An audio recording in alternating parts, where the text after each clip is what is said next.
not into long podcasts? Don't worry, we've got bite-sized clips just for you. This is CWN Clips. Please don't forget to subscribe. If we didn't get it right, let's say looking at 30 years from now or like 50 years from now, how do you think dangerous the world would be?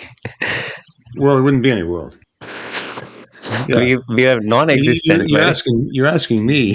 Gee, this is the answer you're going to get.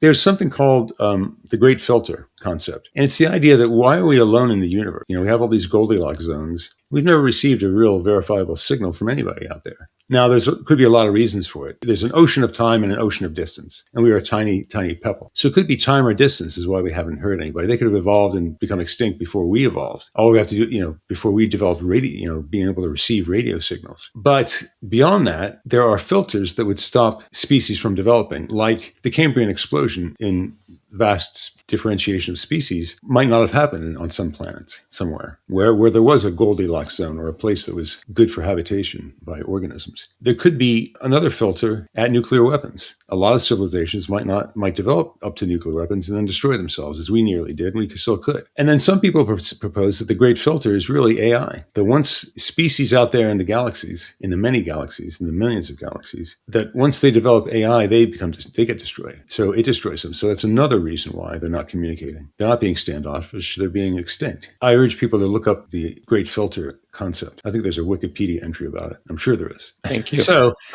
my answer is, what's the future look like? Not great. I'm honest with my kids about it, but fortunately they're so young that they are very optimistic. We'll figure it out. But they're putting a lot of responsibility in the parents, or a lot of trust in the parents that we don't deserve, because we haven't really made a big step into figuring it out yet. Yeah. And every step we take looks like we're, on purpose not figuring it out.